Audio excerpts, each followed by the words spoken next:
On this episode of Laid Back History, we're talking about the lost state of Westlevania. I'd like to welcome you to an all-new episode of Laid Back History. This is the second part of our four-part series where we're talking about lost colonies and lost states. And this one is one that I am pretty familiar with and find very interesting. And it really piggybacks off of what we talked about last week when we were talking about the lost colony of Vandalia. So if you didn't see that episode, go back, watch it.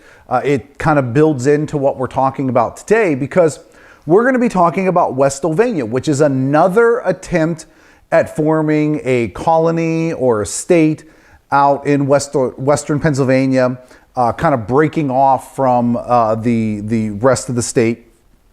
And it is in a similar footprint to what what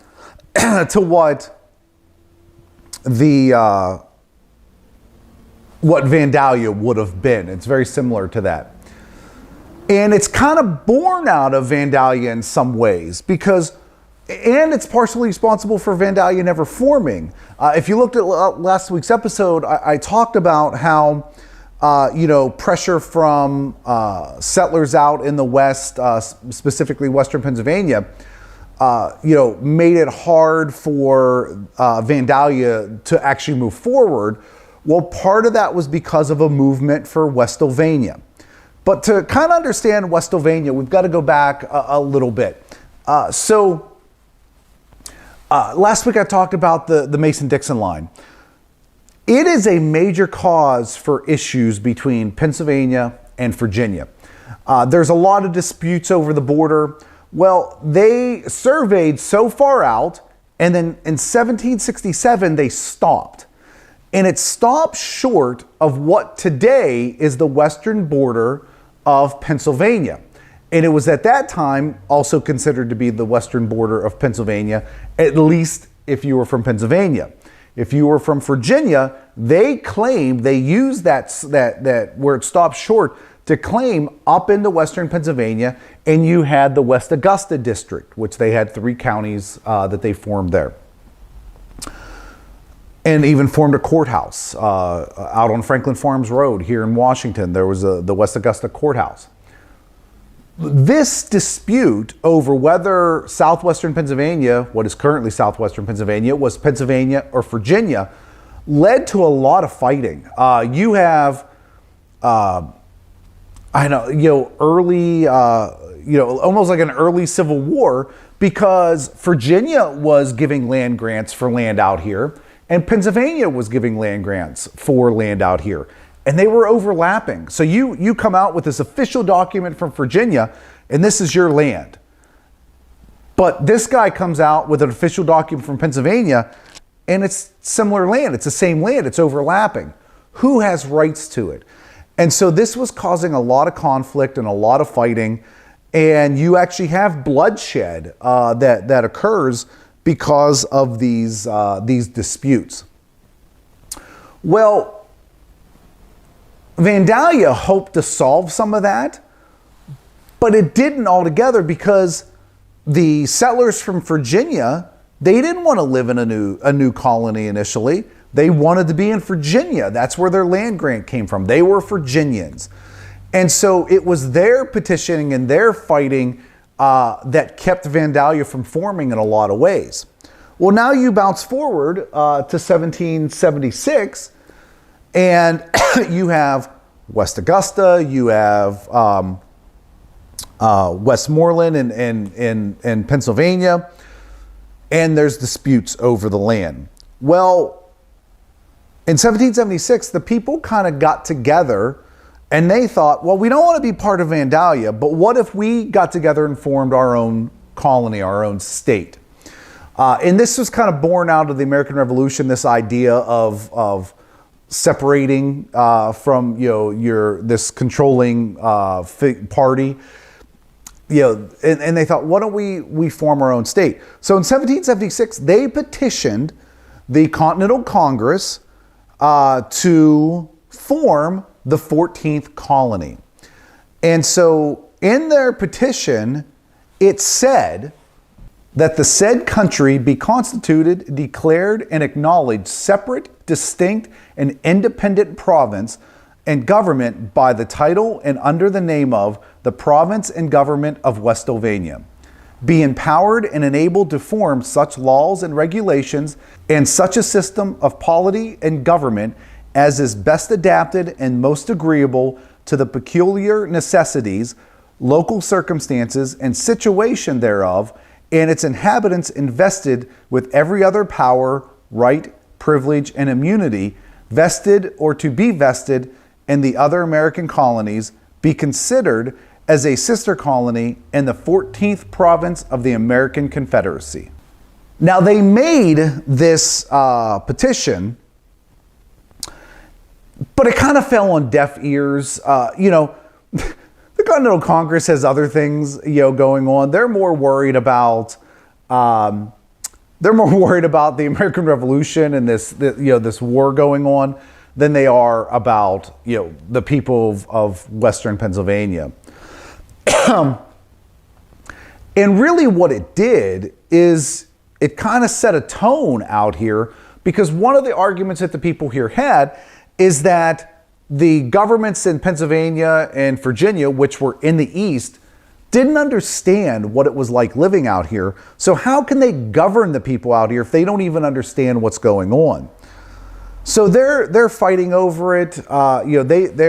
They petitioned to have separated into a 14th colony. It falls on deaf ears. There's a very cool response by the government. In fact, they pretty much just don't even respond. But the people keep bringing it up, and they're petitioning for it, to the point that in 1782, Hugh Henry Breckinridge, who was a lawyer in the area in Pittsburgh, decides to petition to make it treason to even discuss this idea of separating into Westlevania, because as the American Revolution comes to an end in the early 1780s, and we have this new American Confederacy, people are still talking about it. They're still talking about this idea of forming this 14th state now. And Breckinridge, who's a supporter of this new American Confederacy, wants to make it treason. And so he petitions, and it is set forth that to discuss it would be considered treason. They even send agents out here to be amongst the people to see who's talking about it, and they would be accused of treason if they were seen to be talking about it, petitioning for it, discussing it. Well, that just puts a bitter taste in the people's mouths out here. And so you move forward to the Whiskey Rebellion, the early 1790s. Now, the people are out here upset. They feel like they're not getting any support from the government in the East. They feel like, the problems they're having with Native American attacks, the problems they're having with trade down the Mississippi, all this is being ignored by the government. And they go back to this petition in 1776. They go back to 1782 when it's made treason, talk about Westlevania, and now they're just pissed. They're just upset, especially after this tax goes in place in 1791, the excise tax on distilled spirits. And I'm not going to go into what the Whiskey Rebellion. There's episodes on the Whiskey Rebellion already. You can go back and watch those. But it's basically they're upset over this tax. And there's a lot of tensions between East and West. And so there's another push in 1792, 93, and even in the 94 to break off and form Westlevania. But now it's not even just forming another state. There is talk of forming another country, separating completely from this new American government and forming a new state, maybe even aligning themselves with the French. And so these talks move forward. And when you get later on, when some of these leaders of the rebellion are found guilty or are accused of treason, a lot of it is because of their talk of Westlevania, which we go back to 1782. It's illegal to talk about it. But there's a lot of discussion about forming this state or this country out here. And it basically would be all of southwestern Pennsylvania going down into what is now West Virginia and down towards the border of Kentucky. So not quite the entire space that Vandalia was going to be, but still a pretty large area. Well, when the rebellion comes to an end, when the government sends in their 13,000 militiamen to put down the rebellion in western Pennsylvania, the idea of Westlevania goes away. It's basically when this rebellion is squashed, so is any thought of Westlevania. And so there's really no talk of it after that. Following the rebellion being put down in 1794, you don't see any discussion of Westlevania that really arises anymore. Even when there are future talks of separating and forming a new state, none of it includes Westlevania. It's completely separate now, and with these new ideas. And so we came real close to it, though. And in 1776, with all the disputes that were happening between Virginia and Pennsylvania, almost leading to a civil war. In fact, that's what the farmers out here said, is that it was going to lead to a civil war if some solution doesn't come out of it. And so they tried to take out of chaos to create a solution, which would be their petition to the Continental Congress. It just doesn't go anywhere. Well, by being ignored and then all of a sudden making it treason to talk about it in 1782, that's what leads a lot to the rebellion. This unrest, the farmers out here, it basically is that they're upset. They've been ignored and they're like, fine, we're going to rebel. And then, you know what? Let's just form our own country out here because we're sick of listening to the government in the East. We're sick of being ignored by them. But unfortunately, or maybe fortunately, depending on how you look at it, when the rebellion was put down, Westlevania goes away. And we never see the state of Westlevania being formed. But, if you watched the episode last week, we were almost Pittsylvania, we were almost Vandalia, and now we're almost Westlevania. And there's still another one. There's still another state that we were, I won't say almost part of, but the idea came about that we were almost part of another state. And that's what we'll be talking about when we go back to this series. We're going to take a break for the next 2 weeks as we celebrate Black History Month. Next week, we're going to have a great episode of Laid Back History. We're going to be talking about Charles Pruner West. I did the episode on W&J playing in the Rose Bowl. I didn't talk much about Pruner West, but he was the first African-American quarterback to play in the Rose Bowl. And we're going to talk about him. He's a fascinating story, so much more than football, but we're going to be talking about that next week. And then the following week, we're going to have a great episode where we're going to be talking about Black-owned businesses in Washington in the 1950s. And so I think that's going to be a really fun episode, so I'm excited about that.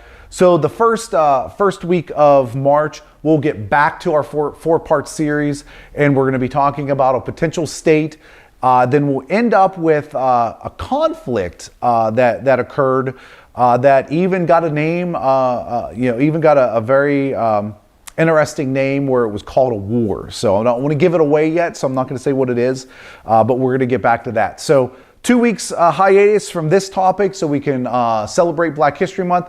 Then we'll be back in the beginning of March with where we'll continue this series on Lost Colonies and Lost States. So thank you so much for joining me for this episode of Laid Back History.